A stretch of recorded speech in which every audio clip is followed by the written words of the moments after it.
रात के 11 बजे थे।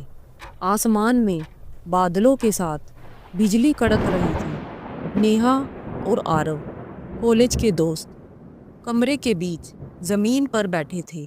उनके बीच एक छोटी सी टेबल थी जिस पर एक पेपर रखा था।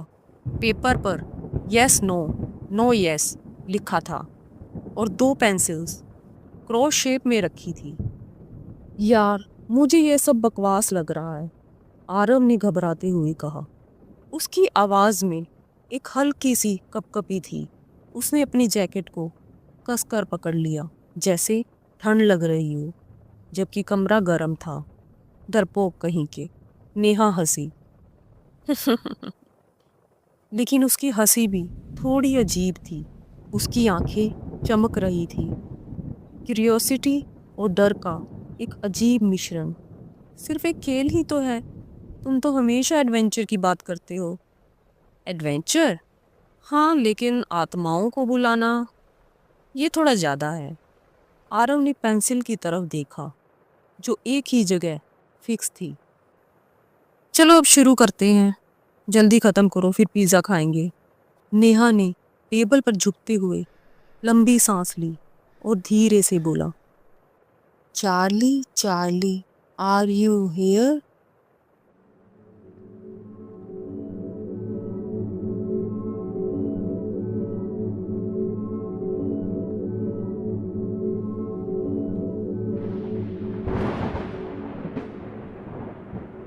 Charlie Charlie, are you here?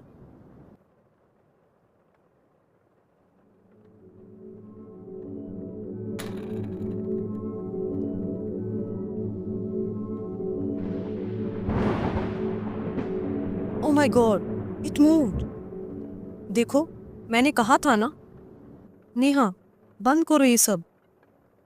Neha का चेहरा सफेद पड़ गया, लेकिन उसकी आंखें शाइन कर रही थी।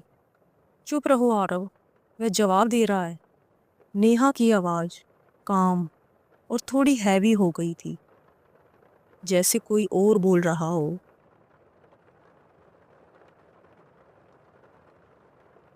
Charlie Charlie, do you know us?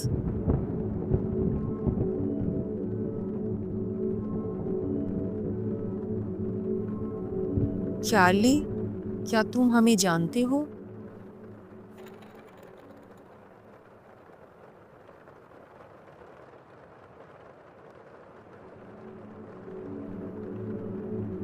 कौन हो तुम? आरव ने हिम्मत करके पूछा। उसकी आवाज कांप रही थी।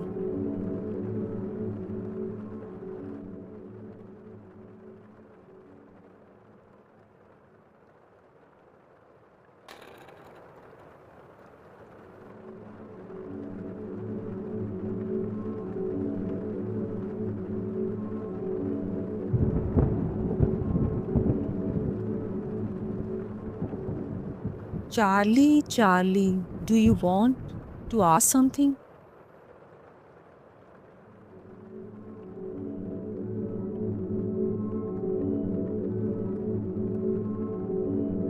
चार्ली, क्या तुम हमसे कुछ पूछना चाहते हो?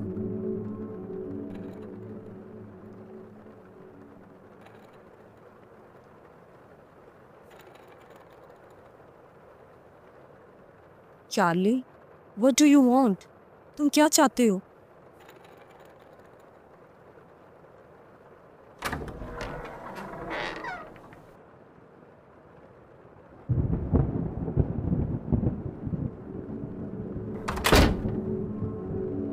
Charlie, where are you? तुम कहाँ हो?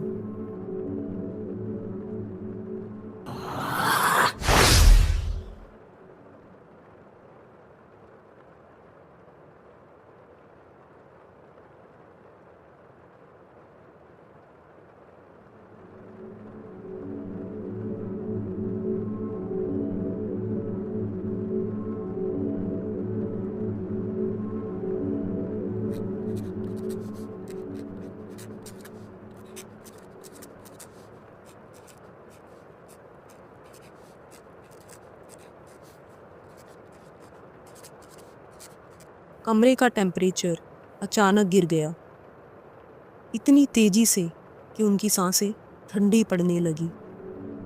आरव चीखा और पीछे की ओर भागा, लेकिन उसका पैर मेज के कोने से टकराया।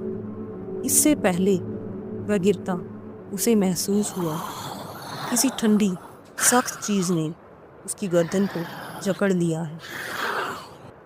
नेहा ने अपनी आंखें खोली और सामने देखा। आरव हवा में लटक रहा था।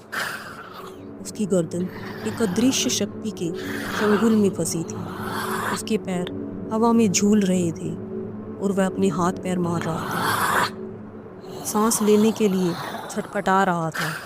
उसकी आंखें डर से बाहर निकली हुई थी। Charlie stop, Charlie stop, Charlie छोड़ो उसे।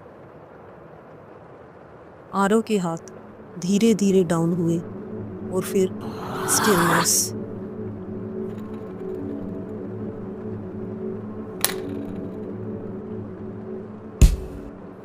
आरव का शरीर अब जमीन पर पड़ा था।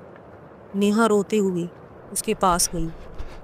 अचानक उसे महसूस हुआ कि कोई उसके कंधे पर सांस ले रहा है।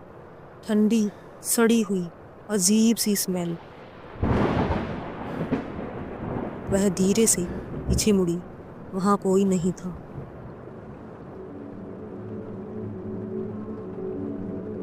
लेकिन जब उसने मेज की तरफ देखा, "You are next"